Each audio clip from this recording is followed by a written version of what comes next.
Obligatory podcast intro.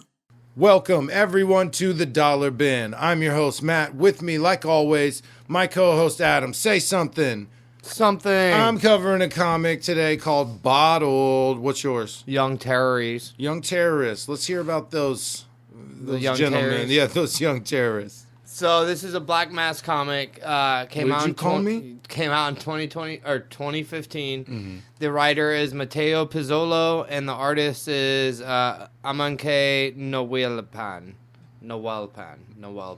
I've seen the have one of the writers' comics, and then I've seen some of the Matteo's work. And Okay, he's really yeah. good. They're both really. What is it? Rogue State? Yeah, Rogue State is. It's hanging on the wall behind me. Pizzolo one that he wrote that one. It was cool. Both you could tell it was written by the same guy. A well-paid joint. This is a two-part series, kinda. It doesn't completely wrap itself up. It does. The main storyline does have like a peak. It does have. It does have a. And a plot. It has a plot. Yeah, it's not that it doesn't have a plot. It just doesn't wrap itself all the way up, but you do get some closure. Some closure, yeah. This is a near-future dystopia, but very mild. So, there's not, gas wars or anything. It's just kind of... Like right now. Yeah, it's just worse now. I got political, Adam. I'm sorry. It's just worse now. It's exactly how it is. I know we don't do that on this show, but I did it.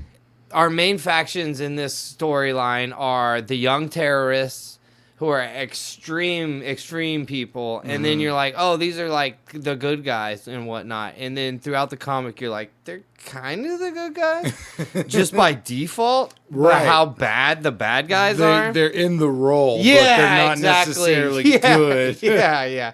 They call themselves terrorists. Yeah, they're literally the young terrorists. Yeah. They don't have another name, by the way, that I noticed in there. A lot of those people don't think they're terrorists. They think they're helping Exactly. or doing something. Exactly. These guys are straight up like weird terrorists. Yeah, they're not great people. Nobody in this comic's like a good guy. What's wrong, Dylan? It's going to go over great. Trust me. Yeah, it'll fly. They'll love it. Yeah. So, I'm going to just do some fucking bullet points on the story. You fucking do that. There is an assassination of a... politician. Of a politician.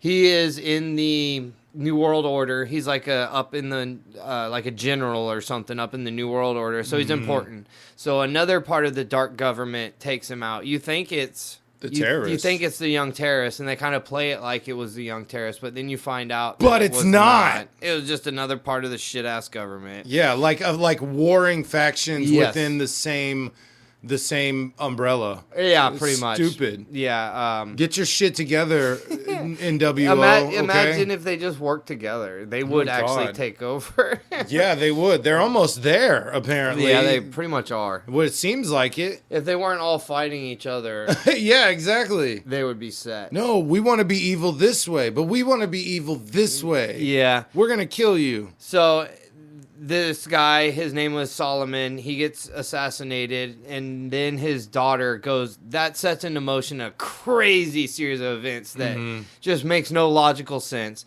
It doesn't try to hold your hand or even explain too much at all. If I hadn't reread it as many times as I did, it definitely would have been kind of confusing. Yeah, you don't think you could have done it once and told people about it? Not efficiently. Yeah. No, definitely not. So his daughter Sarah gets pushed on this journey to become a member of the Young Terrorists. Her father, Solomon, was part of this New World Order, and now she's fighting against the New World Order, basically. We have her as one of the main characters, and our second main character is Caesar, who's just a young guy who get recruited into the Young Terrorists. So that's where they meet, is in recruitment, basically? Yeah, she goes specifically out and saves him.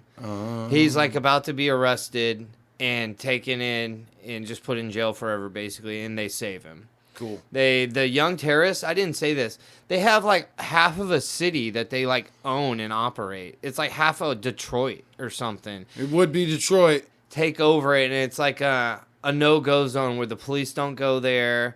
It's their own autonomous zone. And they just, hey, y'all stay there. They made an agreement with them. Like Amsterdam. Exactly. Yeah. Yeah. That's exactly. a really good. Yeah, y'all stay within these borders.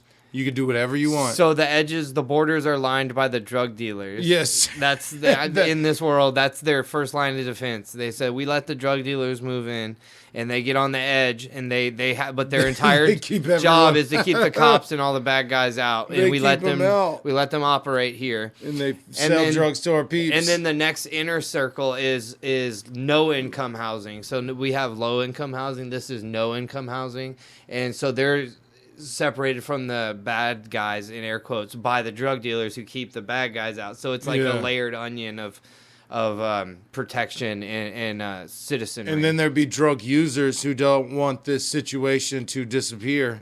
Yeah. And would fight for just keep this the exact same. You've seen what happens when you give a crackhead a 20. They become your dragon slayer. All I got to do is wake up, walk downstairs, go next door, and I got my drugs. They're not going to mess up that situation. No, that's my point. Yeah, that's heaven. Yeah, they found heaven on earth. They'll fight. You have an army of those fucking crackheads ready to fight. So this is like the point of me telling you all this is that the young terrorist isn't like some small thing. This is like almost as big as a part of the government. Yeah, it's a huge thing in this world. Like a rival government entity. And Sarah's not the leader, but she's like a general or something. She's semi high up in the authority of the young terrorists.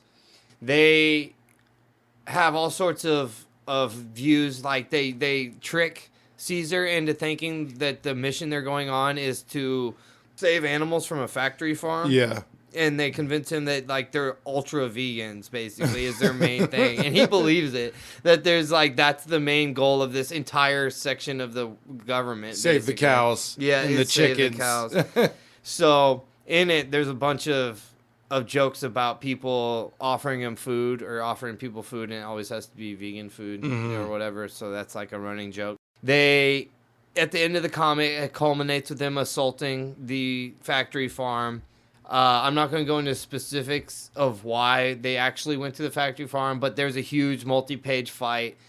We find out why Caesar's there. We find out what's going on with the young terrorist. We get informed. The story doesn't wrap up, but we find out all the questions, the answers to the questions we've been asking. Yeah. So that part's cool. The ending is very anticlimactic. I think it's supposed to be funny. Or book ending. Yeah, one or the whatever, however you want to say it. You could do both. Yeah, exactly. So the art in this thing is amazing as usual. It was really cool. The art's dope. A lot of like sepia tone, kind of. It would be like the color choices, and a lot of like dark blacks and shading and stuff. I knew a guy who could only see in sepia. Oh, really? Mm-hmm. Yeah. Was he an old-time cowboy guy? No, just a regular dude. I played football with him. Guy. Oh, you're serious? Yeah. Okay. It's all sepia tone. That's fucking weird, dude. When he told us, we were like, you see up. In sepia tone. Yeah. Yeah, he also was because he didn't missing... call it that, did he? He said it was like, I see in these colors. Yeah. Y'all were like, that's sepia tone. That's sepia tone. He's also missing part of his brain that it felt pain. Oh, shit. That's not good. You were right.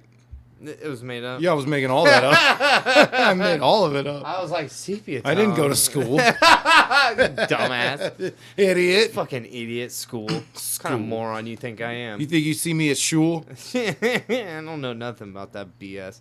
So, in conclusion, this is a yeah, right. That's a great way to segue to bring it back around. In conclusion. I like it. So I'm gonna say it. I'm gonna use it. Okay. Yeah, in conclusion? Yeah. Okay. So, in conclusion, this is a thumbs up, but with the understanding that it's not serious. Right. And it's not meant to be...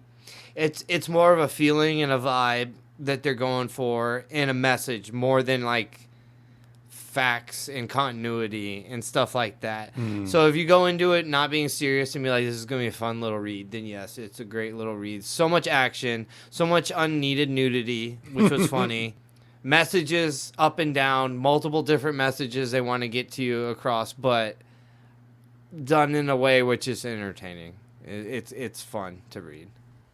I got a comic called Bottled. Oh, did you know? It's a Chris Gooch joint. Writer and artist Chris Gooch. Yep. Came out in 2017. It is Top Shelf Productions, which is with IDW. So in conclusion, this comic was really about three friends Okay, we have Jane as the main character. Her boyfriend, Ben. The other friend is Natalie. Natalie has been abroad in Japan, and she is heading back. They are somewhat dreading the visit because apparently she's very self-centered, materialistic, kind of bougie, and there's just a personality they just don't really... That's what we're told before we meet her. Right, yeah. And when we do see her, she's on the phone on the plane, and they're like, can you turn the electronics off? And she's, sorry, what? And he seems like kind of, this lady might be rude. She's acting cunty. Yeah, looking down on people, stuff like that. So that's kind of what you get from her. Now, Jane is trying to move out of her parents' house. Her mom is with a man named Steve, which we assume is stepdad. They never come right out and say, but she calls him Steve the whole time, so I assume that's the stepdad. But the stepdad is at the dinner table like, hey, listen, I gotta work late tonight. Also, I gotta work late tomorrow night too.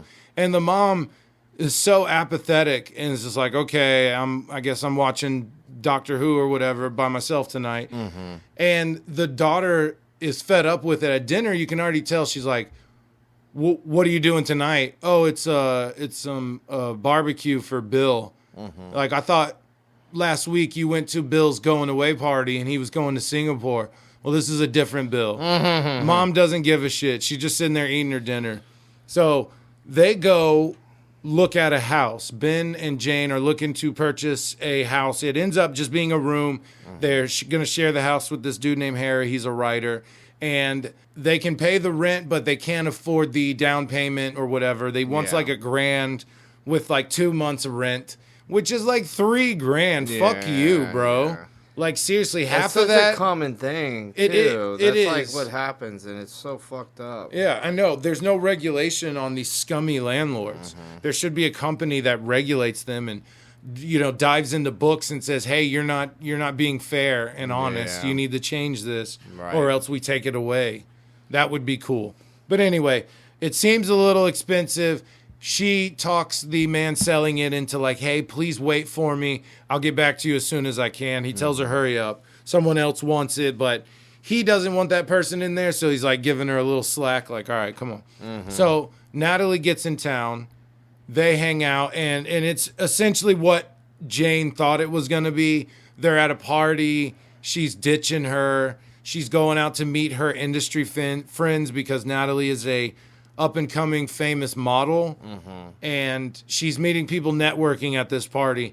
She gets super wasted, and Jane ends up taking her home after she ditched her. So as she's drunk, she tells Jane that she slept with her boyfriend. No, they just kissed and touched, nothing big. Yeah. Which, who knows what that means? Yeah. It's She like could be like, it was just anal, I promise. Yeah, just a partial admission. It's you just know the what tip. I don't know. That's Yeah, weird. or you're just, softening what really happened by just being Yeah. like, yeah, we touched and kissed each other, knowing full well y'all banged or something. Yeah, I don't know. But she tells her this. Obviously, Jane's pissed off, so Natalie's inside of her hotel, just throwing up all over the floor. The scene is a naked Natalie on the ground, covered in puke, and Jane decides to take pictures. And I don't want to go too deep into it, but what happens is Natalie starts getting text from someone telling her, I have this picture of you. If you don't pay me money, I will put it on the internet. So it's basically a story of Natalie, Jane, and Ben all dealing with this news of cheating, trying to get this house, dealing with her mom and the cheating dad, who they confirm later is totally cheating. Yeah. I'll spoil that. And it shows Natalie pull the money out. She asked Natalie for $5,000. Can you pull $5,000 out of an ATM? Because I don't think you can. Usually not. No. There's a limit, and it's Yes. normally like a couple hundred, right? 500 or Five or something. something. Like that, I didn't think you I could know get there's a grand. places like I know in Vegas and a lot of places like that they'll have one like 10 grand. Yeah, damn. Yeah, they're normally you have to go to a bank. Yeah. I was gonna say that those are what those places are called, Adam. That's what Those they're are called. those are Yeah. banks. But no, I guess she just hit like 1,000 ATMs on the way. We'll hit 5 ATMs. But I won't spoil what happens, but I will tell you that this comic made me feel more than any comic ever did emotionally. It was so real for me. The writing was so good. The betrayal and everything about it was so real and visceral and intense that it evoked actual feeling. Not just, oh, cool. Oh, she sucks, blah, blah, blah. It flips the script on who you think these people are, who you're rooting for, who you think is a piece of shit and everything. And it is a fantastic book. The art is super simple, right? Yes, it is. I'm looking at it right I'm trying now. not to talk shit, but it looks like an art student's... The backgrounds, I'll say the backgrounds. The backgrounds look like an art student's practice pages. Right. You know, where they're learning the lines and angles. That's what it looks like. Props to this Chris Gooch fella. I can't do it. Not talking shit. It's visually appealing. It's just not complicated. It is very simple, but Yeah. it did not bother me. No. And I said this really corny thing that I think it lends to the bleakness of the story. Right. That it is hollow and empty and blank, and it does something. I did not mind the art being that simple at all. Yeah, the it's fine. faces didn't bother me. I quite enjoyed the art and faces in this story. So all around, I thought it was a great comic. Yeah. Definitely thumbs up for me on this one. Nice. Yeah, I'm looking at the art right now. It lends itself to the story type. That's what I said. It's really cool. That sounded rude. No, but that's what I was saying. Yeah, Yeah. I agree. Yeah, I think because it didn't stand out. I had to stop and look and be like, oh, wow, this is very simple. Oh, some of these backgrounds are just pink. Yeah, It is just they're a very pink. simple. Oh, yeah, and it's a tricolor comic, so it's only red, black, and white. Yep. And I guess a few shades of red, but red, black, and white. Yeah. Tricolor. Still counts. Yeah. Still counts. But yeah, thumbs up. Oh, damn it. Multiversal crossoversal. I want like a 1920s voice. No, it's time for multiversal crossoversal. I just nailed it. You were talking over it. This is multiversal crossoversal. I'll do it again later. Don't worry about it. Good deal. All right. This is where we take our characters from our stories and we make up a new enchanting tale about how they would meet. Yeah, mostly Get how they together. meet, It's yeah. pretty much how they would get together Yeah. and kind of what they would do, how they would interact with each other. So this one is all right because it's both Earth. Yeah, true. So my character is a young woman. They easily could just be taking That- place in the exact same. That's what I universe. mean. You said Easily. it's the near future. Yeah. Jane would still be alive. Oh, yeah, all this was stuff. So really, it's just a matter of her meeting who? Sarah? yeah, Sarah or Caesar, I guess. Who would you want her to meet? Who do you I think mean, would... it would be better for her if she met Caesar than if she met Sarah. Sarah's like the leader of one of the leaders of the Young Terrorists and is a very, very bad person, where Caesar's just not the best person. Okay, He's well, not- Jane's not the best person either. He's just on a different level, bro. Very, very true. She didn't kill nobody. Different so, yeah. levels, yeah. So she meets Caesar. Oh, yes. And Let's do Caesar. what's Caesar like? Is he, knowing They're like, what you they knew seem like about, they're like, the same age. They seem like they're the same okay, age. so like Ben, would you think Jane and Caesar might get together? Yes, I see. I could actually see that. Before he gets hooked up with the terrorist, he's just kind of living his life, going around. He didn't have a great home life or whatever, so he left because of that. So Right. I mean, they can kind Say of that's exactly what she did. exactly. They could bond on that for sure. Yeah, cheating boyfriend, rough family, home life. Yeah, I mean, definitely. Yeah. Is she going to help with terrorist deals? I feel like she could easily get persuaded. If into she it. was dating him, Yes. she could. already dating him, yes. Yeah, I did. Yeah, if you this is so fucked up. You fall in like with her 1st, then introduce the whole terrorist thing.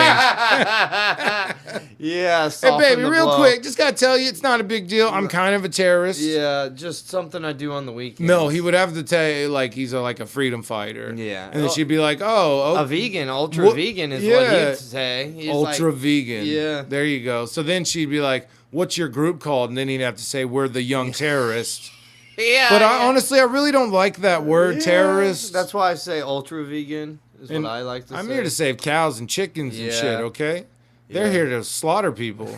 I don't want to do that. They want to blow shit up. I just want to, set them free. That's so funny. You just go get a farm, bro. Just save as many cows and things as you can. Yeah, they don't have to intertwine. Yeah. They can be two Or separate maybe things. just eat a burger. You won't be cold anymore. Eat an ethically sourced burger. I'm so There you sorry. go. If you're a vegan, I'm just kidding. Well, Do your thing. Like I said, I would never not eat meat, but I really wish we did our farming way different. Oh, yeah. You don't have to be a yeah. vegan to understand that the farming's fucked. True. Calling out you farmers. The way it works now. Get your yeah. shit straight. God, that's 2 times we have gotten political on this show. Wait. Gotten political. Did we get political on the other one? Was it the other show? It's guaranteed we have. Yeah, I think so. I think it was the other one. So that's fine. Like, when we say get political, it's not political. It never is. Really, yeah. It's PC Luckily. gone bad, man. Yeah, PC luckily. gone mad. So these two worlds, I think, are both bleak. Yes. Have a bleak lookout on the way the world is. Yeah, Australia. That's just how Australia is. I think they would the characters would mesh. Yeah. They both have bleak lookouts. I think so. Been through the same stuff, too. Yeah, exactly. I mean, Caesar a little more hardcore, but... wait, to one degree or the other. Yeah. Yeah. Yeah, but yeah, I think they would connect on that level. They could. And she would I could definitely see it. either join in, probably not the crazy stuff, but Well, would like I join said, in. they're tricking Caesar into thinking they're just going to go, like, True. raid Okay. a farm. So that means she might be the one to pull him out of the terrorist Oh. group. She would see what's actually happening and being like, baby, they're not ultra vegans. Like they're they were they're not lying. doing that. They're lying. Yeah. I saw dude eating a burger the other day. I don't think that's their thing, bro. That's not their thing. I Yeah. think they're straight up terrorists. Remember the names Young Terrorists? Young terrorist, yeah. So talks them out of it. They Right. leave, go start a nice little and vegan it's a life. nice, boring comic with happy ending. Yeah, I until like she that. does some horrible betrayal at the end, Yeah, like in my book. They rob some people. She does something awful to him, bro. Yeah, way Terrible. worse. Terrible, yeah. Way worse. Yeah, ends in knife stabbing of someone. Don't know. We'll save that for the end. Did not spoil that here. That comic is coming soon. Coming soon from our corporation, our publication. On a side note, it has nothing to do with this. If you know how to write, draw, or make comics, hit us up. Get us on the socials. Letters, colors.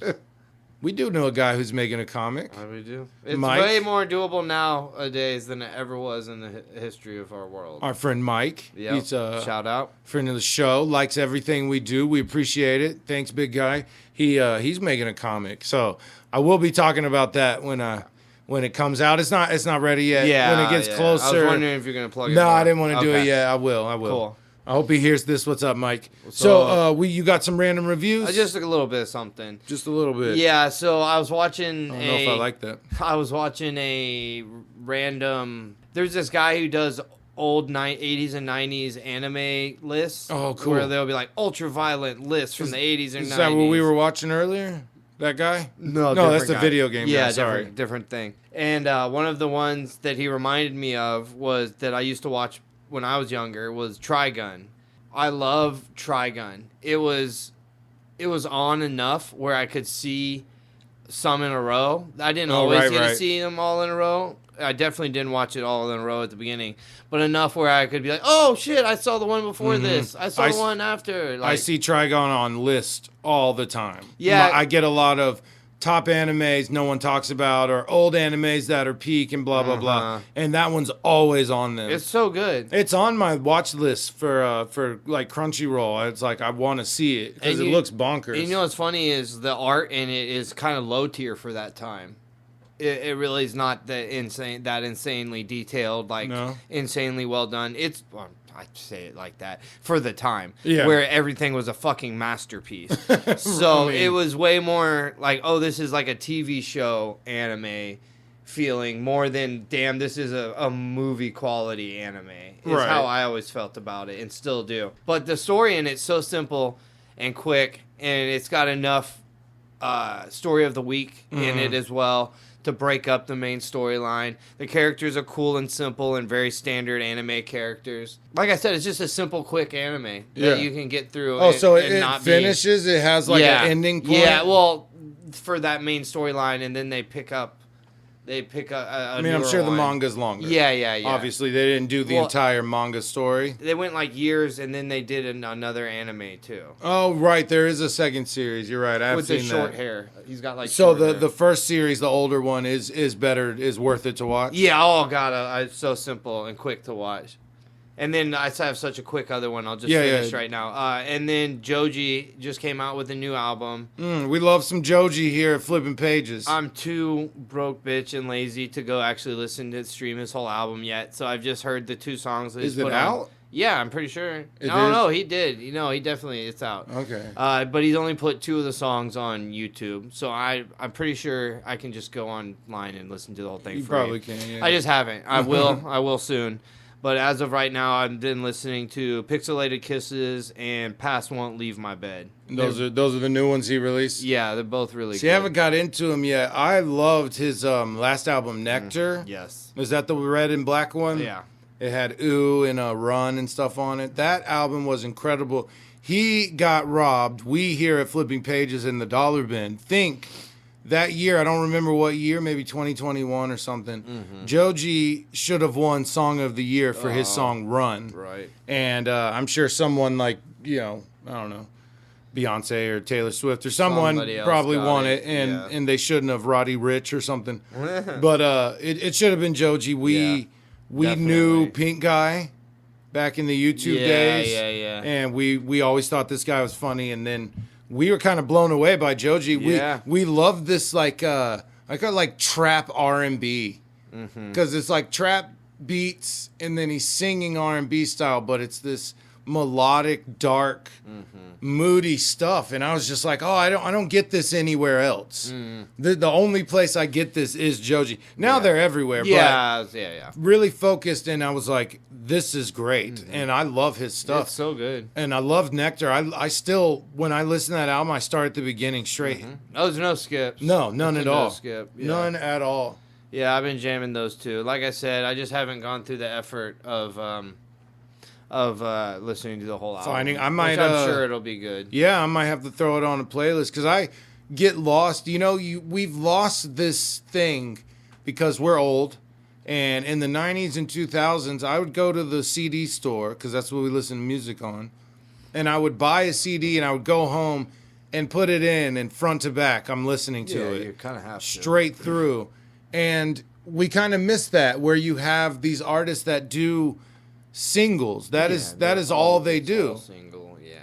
Yeah, Albums might have. I think the albums are starting to come back. They are, and but these albums will have like a loose concept, so you get nothing. There's nothing rewarding or no enjoyment from going one to the very last track. That doesn't carry over. Yeah, it doesn't give you anything where someone like Joji, like Nectar, does. Nectar a little story throughout it. has a story, has a theme. More than a story, not because story. the Internet by Childish Gambino was all very theme heavy. Yeah. Because the internet, this has happened, this happens, that every song was like that. I feel like a lot of artists have lost that, and I think it's cool when you see it again when an album basically makes you go, no, wait, hold on, I need to go from top to bottom here. I can't just skip around in singles. Yeah, I know I said it before, but it was funny that the Big X the Plug album that he put out a little while back, I jammed all the way through. I thought that one was really good. One of the last albums I did that was the Fuck Art, Let's Dance Forward Future album, because I had just gotten into them and I love their music. They're one of my favorite bands of all time. And then like in the middle, like out of nowhere, because they're German, they're from Hamburg or something, and I don't have regular updates on them and stuff. They're not popular here. They're not too popular here. So when I got into them, I was just looking on their Spotify and saw a whole new album. So I ended up jamming that top to bottom. Nice. And then, like I said, the Joji album was another one. And I know there's a few more, but like I said, none of them demand that kind of attention. None of them do that for you. Yeah, it's not the same anymore. No, it's really not. Unless it's like coming back with these concepts, and not even high concepts, just a concept. We always joke about these guys who release a bunch of albums like Drake or someone where, in one album it's I don't need a woman. I just need my boys and my money. And then 3 songs later, it's like, I give up everything for you. I just want to be with you. And it's like, you're not these songs don't match. There's obviously no concept with this album. Mm-hmm. Some of these songs might be 8 years old. Some of them you might have just made today. Right. There's no theme here. There's no through line with this album, and I miss that. I miss it. The one I couldn't think of was Freddie Gibbs. Freddie Gibbs, I love Freddie Gibbs. That album that he did pretty recently. With gang signs. Yeah, and it's 4 it. years ago now. See, dude, I thought the Fuck Art Dance was way sooner. Or later. I was like 2017. Holy shit. Jeez, yeah. All right, you want my reviews? Yeah. So I got on YouTube and I started watching The Adventures of Pete and Pete. Oh, shit, no shit. Yeah, dude, I heard the theme song on a TikTok and I was like, oh, I gotta go watch that. So, nice. If you don't know, it is a show that came out in the very late 80s, in 1989, mostly early 90s show. Mm-hmm. And it is about these 2 brothers, Big Pete and Little Pete. They're both named Pete. And it was just a wacky, funny-ass show. It was Canadian, right? Canadian? Yeah. Was it? It felt fucking Canadian. It definitely felt Canadian. Holy shit. You're right about that. It was awesome. It was so weird for a kid show at the time.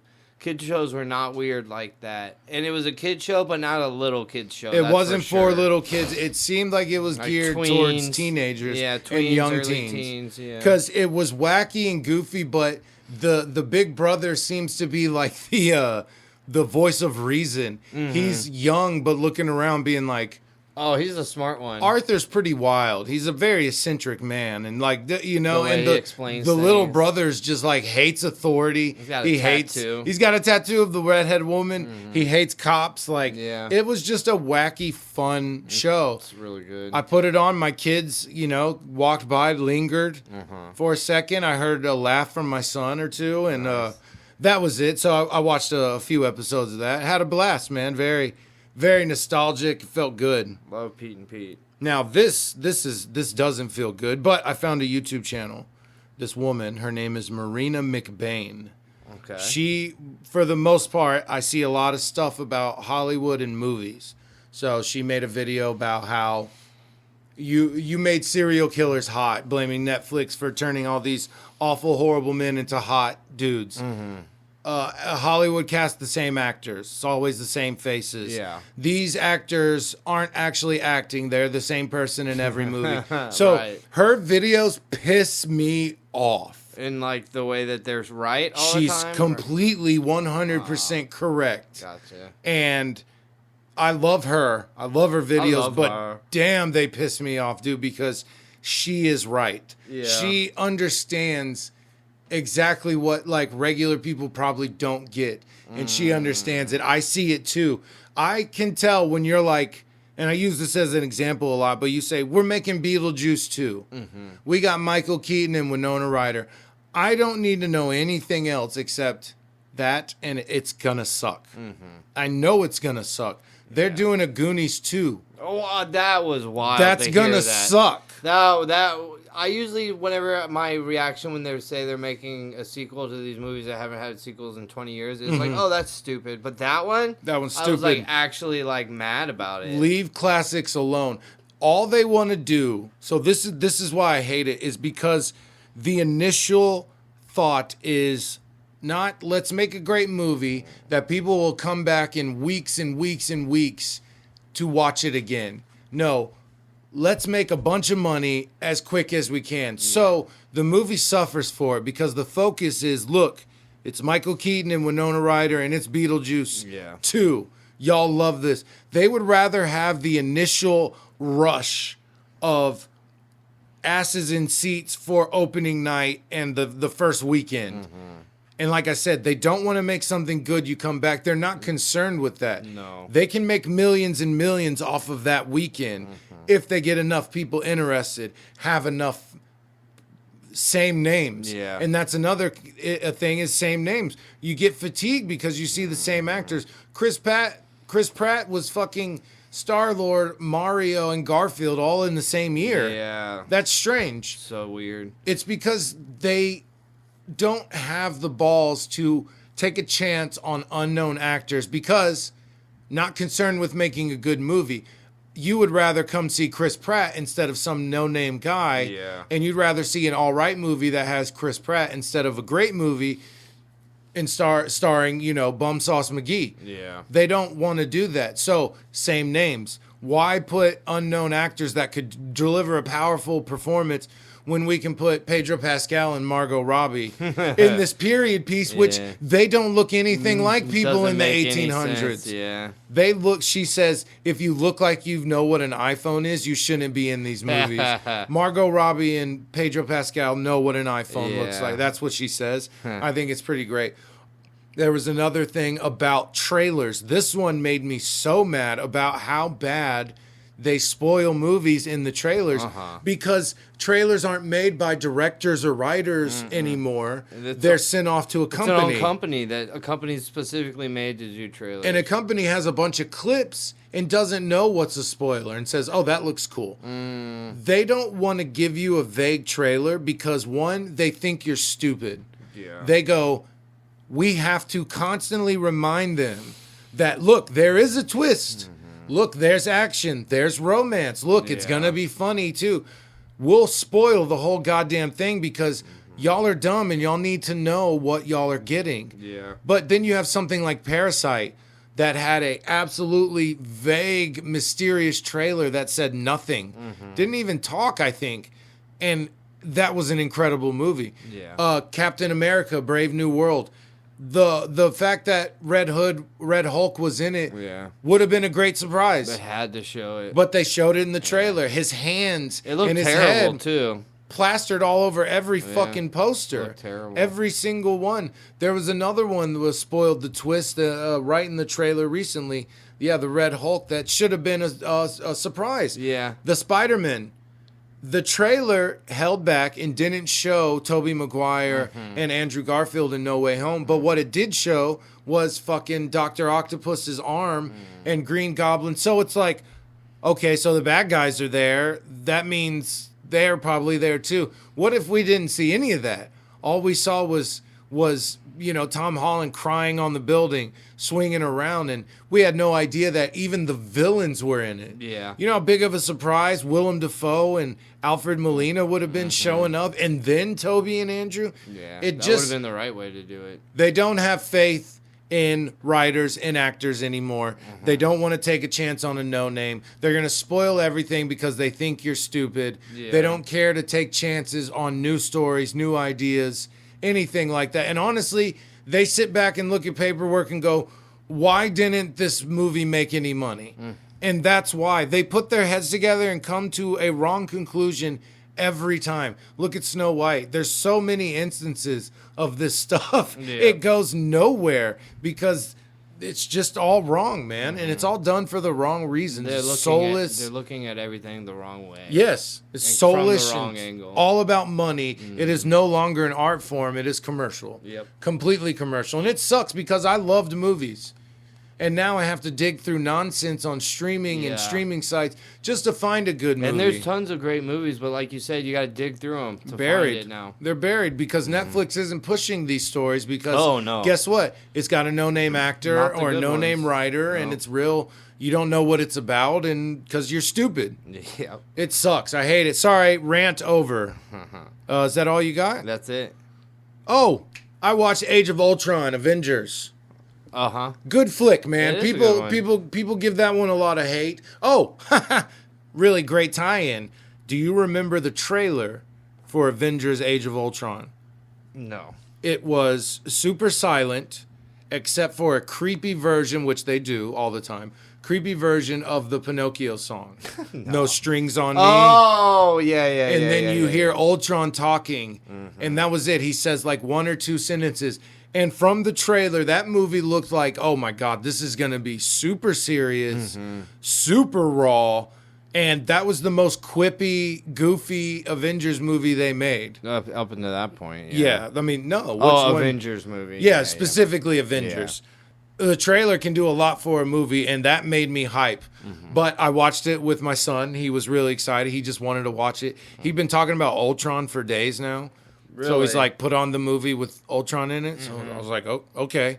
So yeah, I watched it, and that one's really cool, man. I like love it. when Vision, they do the hammer thing at the beginning where they all try and lift it, and I love Captain just barely nudges it. I love that. Yeah, that's really cool. But then at the end, when Vision's like, "Here, it's time to go," and he hands Thor the Mjolnir, my son was like, "Oh, that's cool. he was paying attention." So he's like, that's cool. "He can lift it too," and he was so Nice. psyched. He That's thought it was really so cool. awesome. I was like, "He's worthy, man." I was like, "In the comics, check this out. All these people have lifted it that's before." Really cool. I want to know the oddest one. But yeah, Age of Ultron's great. But I want to know the oddest person Tell to ever us. lift Mjolnir. Tell us. Yeah, go figure that out for us. Hit us up on Instagram, because we're on Instagram at Flipping Pages 24. We're on TikTok at Flipping Pages 24. We're on Facebook at Flipping Pages with Matt and Adam. New episodes of The Dollar Bin release every Monday on all platforms and YouTube. New episodes of our podcast, Flipping Pages with Matt and Adam, release every Thursday on all platforms and YouTube. Best way to support us: rate, review, follow, like, subscribe on all the platforms and the socials. You know what to do, the internet buttons. Just hit them. Is that it? I think so. Adios. See, I had one. I Yeah, had I liked it. it. I I liked wrote it on my notes to make sure I had it.